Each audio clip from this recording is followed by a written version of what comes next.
Came on a Wednesday afternoon in March, and I almost didn't answer it. I was sitting in the parking lot of a Home Depot in Riverside, California, eating a gas station sandwich. Because I hadn't had time for a real lunch in 3 days. My phone buzzed on the passenger seat, and when I saw it was Marcus, my attorney, I figured it was just a billing update. Something about filing fees or a deadline I needed to sign off on. I let it ring twice, took one more bite of that sad turkey sandwich, and picked up. He didn't say hello. He said, "Daniel, where are you right now?" I told him, "Pull out of that parking lot and drive somewhere quiet. I need you to be sitting down for this." I was already sitting down, but I understood what he meant. I drove 2 blocks to a park near a duck pond where nobody goes on weekday afternoons, put the car in park and said, "Okay, go." Clearwater made their final offer this morning, he said. $54 million. All cash. 60 days to close. I sat there for a long time watching a duck walk across the path in front of my car. $54 million. For a company I had built with my own hands over 11 years, starting in a spare bedroom with a second-hand laptop and a credit card that was already halfway to its limit. I said, "And Christine?" There was a pause that told me everything before Marcus even opened his mouth. Her attorney called mine 30 minutes after Clearwater's offer hit. She's filing a motion to claim her share of the acquisition proceeds. He paused again. "Daniel, she's arguing the sale was in negotiation during the marriage. She wants $27 million. $27 million.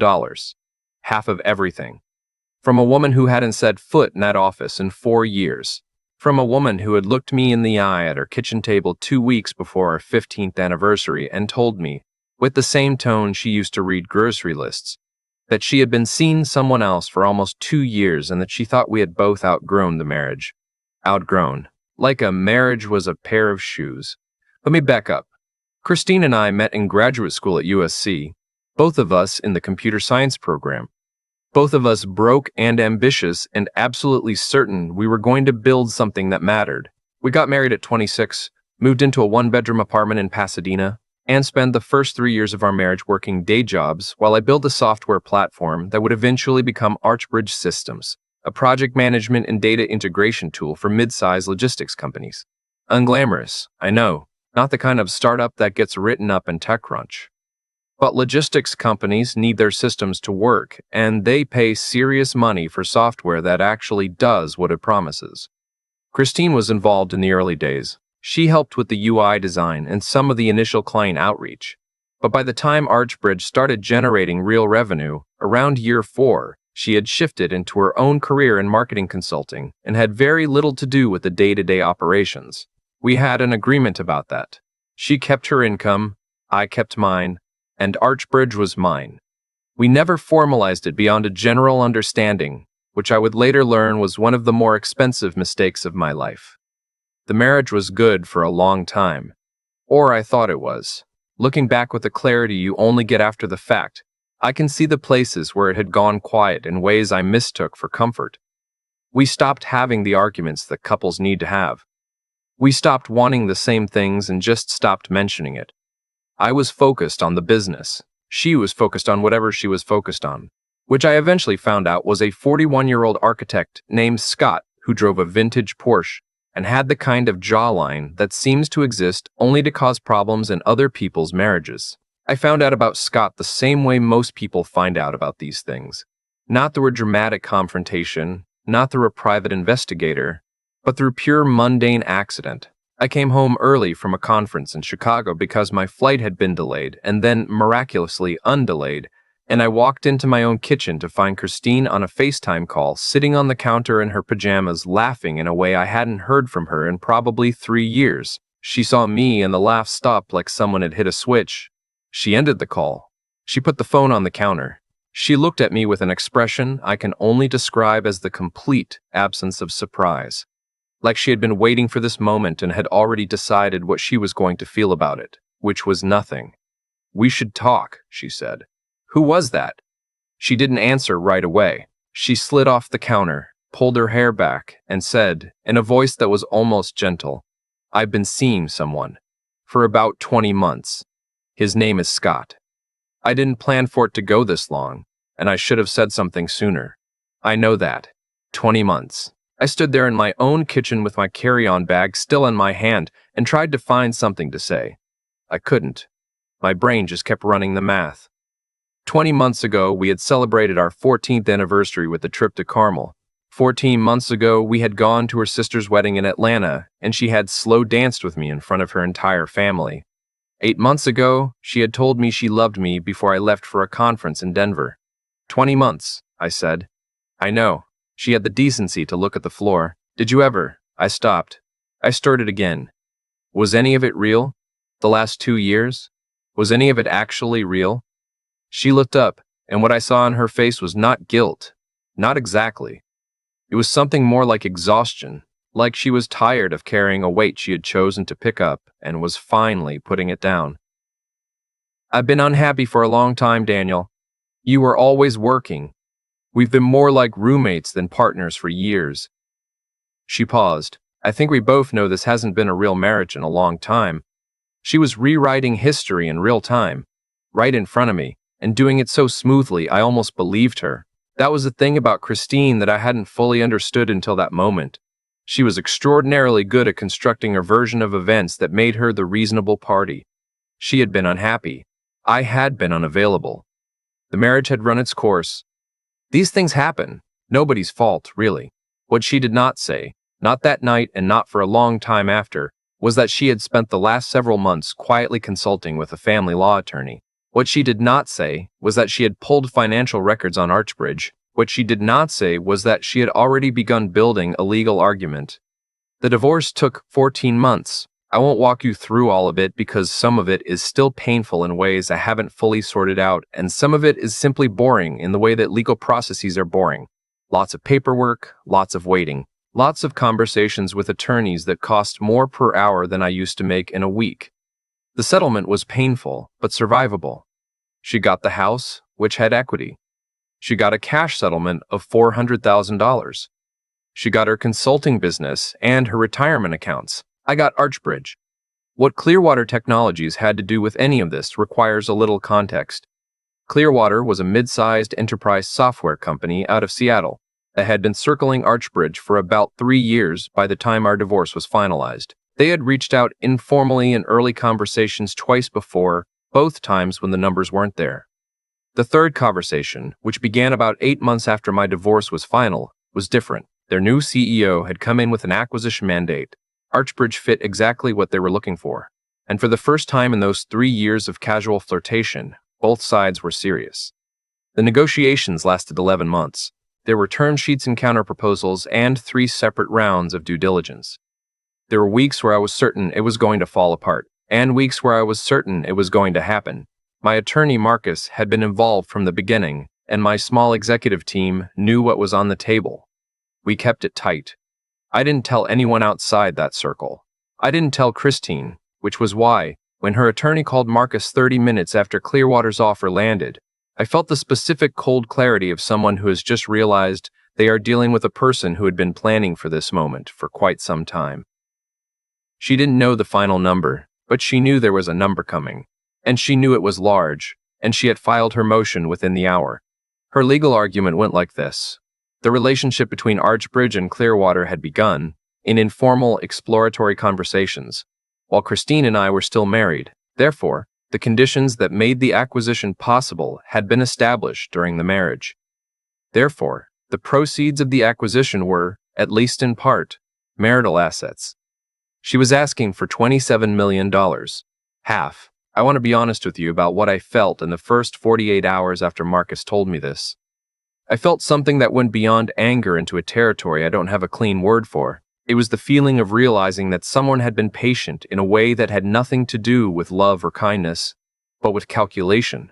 Every month of those 14 months of divorce proceedings, Christine had been careful not to reach too far, not to push too hard, not to trigger a fight over Archbridge's valuation, because she was waiting.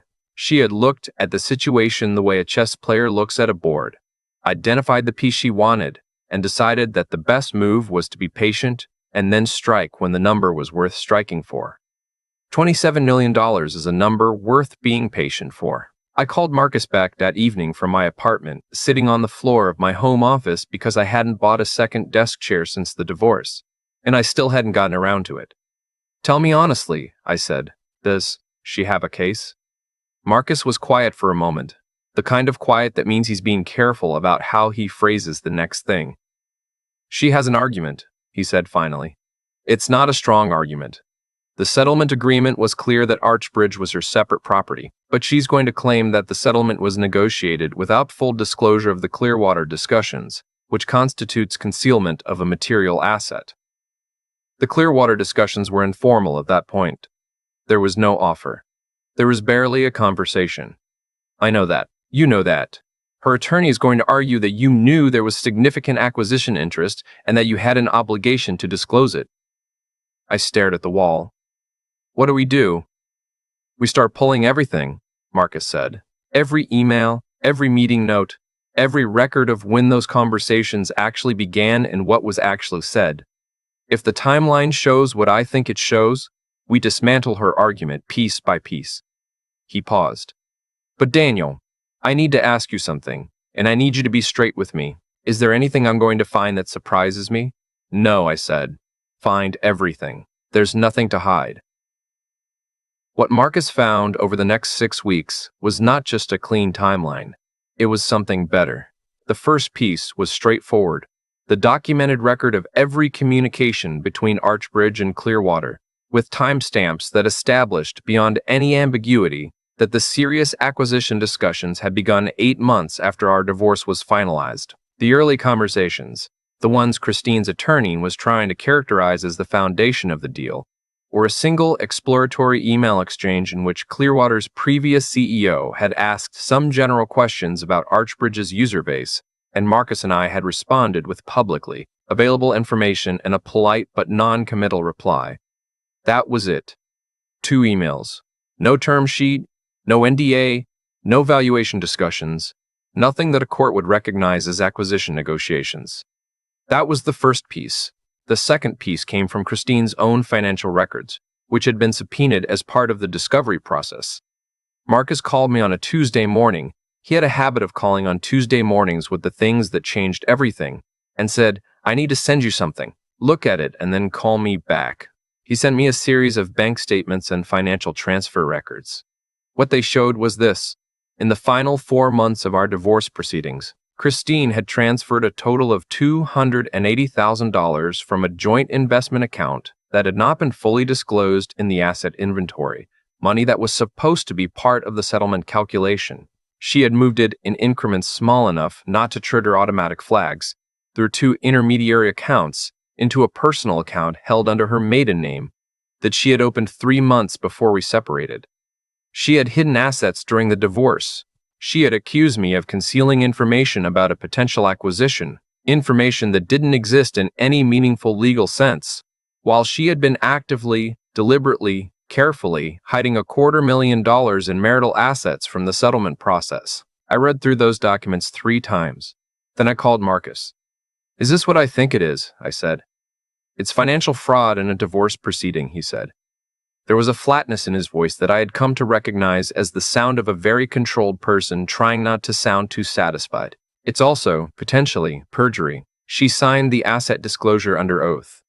I sat with that for a moment. "What does this mean for her motion?" "Her motion is going to be dismissed," Marcus said. "But more importantly, Daniel, we have the option to pursue this. Not just defensively, offensively. I'm going to tell you something that I'm not entirely proud of." When Marcus said that, when he used the word offensively, I felt something that I can only describe as a very clean, very cold satisfaction.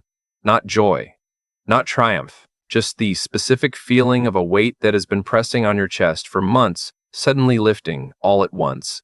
"What does that look like?" I asked. "We file for sanctions against her and her attorney for bringing a frivolous and retaliatory motion. We open a separate action for fraudulent concealment of marital assets. We notify the state bar about the potential perjury." He paused. "And we let her attorney know in very clear terms exactly what we have before anything else gets filed." "When?" "I would suggest tomorrow." The call that Marcus made to Christine's attorney the next morning lasted 22 minutes. I wasn't on it, but Marcus gave me a detailed account afterward. He had laid out every piece of documentation in sequence, with the methodical patience of a man who has been in courtrooms for 30 years and knows that the most devastating thing you can do to an opponent is to be completely calm while you're destroying them. Christine's attorney asked for time to consult with his client. Marcus told him they had until end of business. What happened in the next 6 hours, I only learned about in pieces over the following days. Christine called her attorney back within 40 minutes, and they had, by all accounts, an extremely difficult conversation.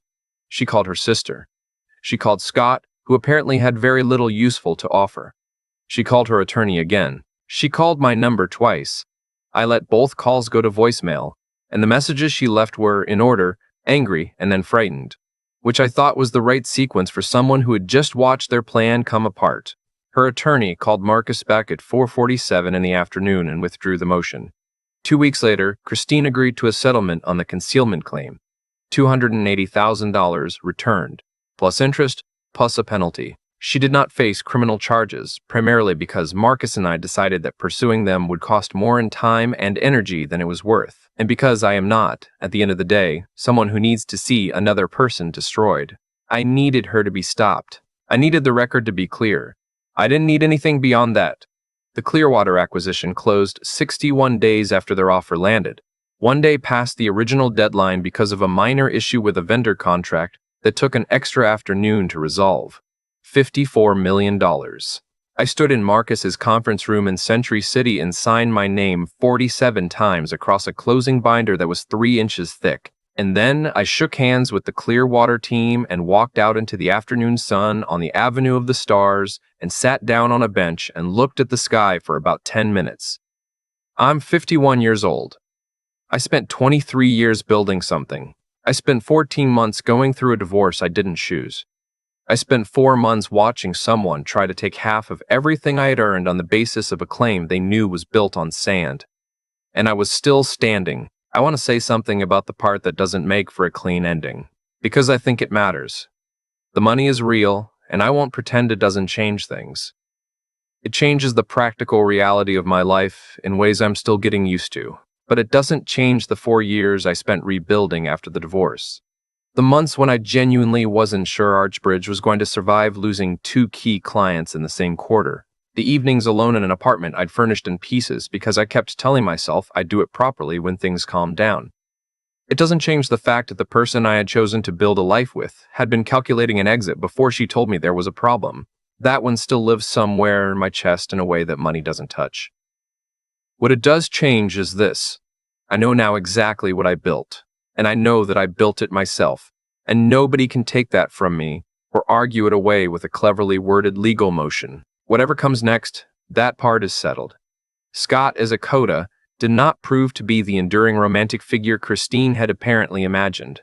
I heard from her sister, who I have stayed friendly with because she was always decent to me, that he and Christine had ended things about 8 months after the withdrawal of her motion, for reasons that were, according to her sister, not entirely surprising to anyone who had spent time around him. Christine is living in Portland now. She has her consulting business. I wish her, genuinely, a quiet life. Marcus sent me a bottle of very good scotch when the acquisition closed. On the card, he wrote 4 words. You built this, Daniel. I have the card on my desk. Not as a trophy, just as a reminder, on the days when I'm not sure what to do next, that the work was real and the result was earned, and that sometimes, despite everything, the story ends the right way. I am not a man who gets lucky. I am a man who kept showing up. And it turned out, in the end, that was enough.